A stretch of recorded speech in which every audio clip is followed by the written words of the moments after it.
Eau de Parfum, Eau de Toilette, Eau de Cologne. What do these French terms mean and why are they so important in fragrance? I'm Justin Fenner, Senior Editor at Robb Report, and in this video, I'm going to explain the 5 levels of fragrance concentration and whether they actually mean much in the grand scheme of things.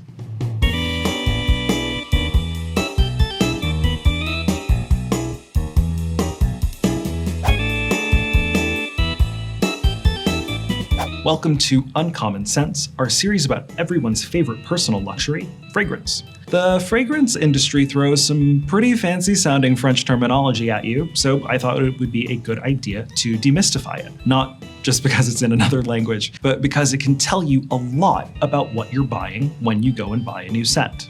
So, Eau de Toilette and Eau de Cologne and so on refer to the percentage of perfume oil in a bottle's overall makeup. Some have really small single-digit percentages, some are 20, 30, or even 40% perfume oil. And that can have an impact on how strongly you experience a fragrance's sillage, or its projection, how far someone has to be away from you before they smell it, and its longevity, how long that fragrance lasts on your skin. But as with all things, you should take these definitions with a really chunky grain of Malden sea salt, like the full pyramid, because there are some circumstances when you may experience more from an eau de toilette than an eau de parfum. It's all very personal. Another thing to note is that different perfumers may use higher or lower percentages in their own personal formulas, so these are really just guidelines.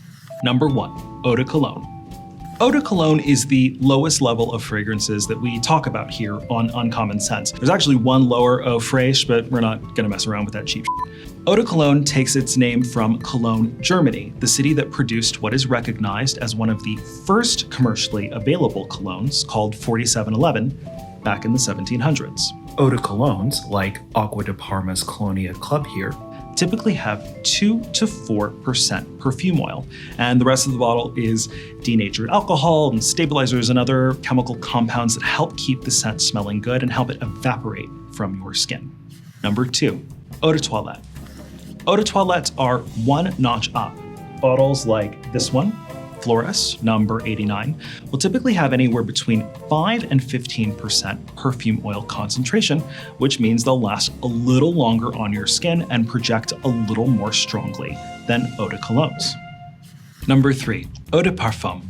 Eau de Parfum is probably the category we'll deal with the most here, and that is because it hits the sweet spot with a fragrance concentration of between 15 and 20% perfume oil. Now, of course, there are some brands that will go even higher and still call their fragrances Eau de Parfum. This one, the Hedoness by Ex Nihilo, which is an independent brand that I really like, gives me really good all-day wear, really good sillage, and when I put it on, people can generally smell it from a good distance away. Number 4, Parfum, Extrait de Parfum, and Pure Perfume.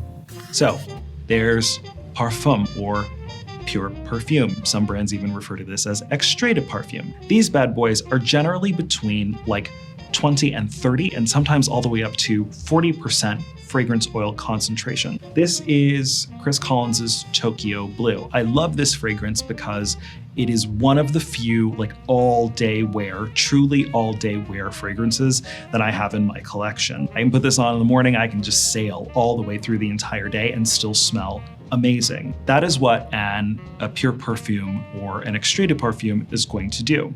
And because there is just more good smelling stuff in their formulations, tends to mean that you can get more and better ingredients into a bottle. Number 5, fragrance oil. And then there's fragrance oil. Generally, if a fragrance is available as both an alcohol-based spray and a fragrance oil, the spray and the oil generally have about the same amount of perfume concentration. It's just that the oil is carried in an odorless oil. It's gonna stick to your skin. It's not gonna evaporate in the way that spray fragrances are designed to. That makes it a great option if you want to be sensitive and considerate about how much fragrance is projecting off of your skin. Say, for example, you have a coworker, you sit right next to them, they've got a really sensitive nose, but you, of course, love fragrance and still want to wear something nice to the office. Gucci's Ode to Melancholy, how's that for a name, is only available as a 20 milliliter oil, and it is woody. It smells like being in the fanciest forest you can imagine. I find this incredibly long lasting, but it's a very intimate experience wearing it. People do have to get closer to you to know that it's there.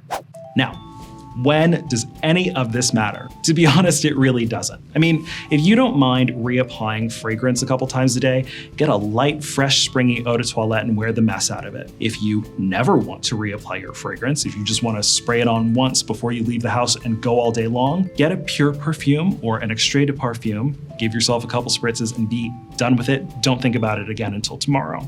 Ultimately, the most important thing in fragrance is that you like what you're wearing, and that means the total experience, smelling it and putting it on, and how long it lasts. As long as you like it, you can and should wear anything you want. So, that is what all the French on your fragrance bottle means. But again, don't be pedantic about it. Find what you like, find what works for you, and stick with it. And if you learned something from this video, do us a favor. Don't forget to like and subscribe so you'll get a notification for the next video that we do. And I'm curious, what is your favorite fragrance of any concentration level? So leave a comment down below with that, and we will see you next time with more of the best of the best.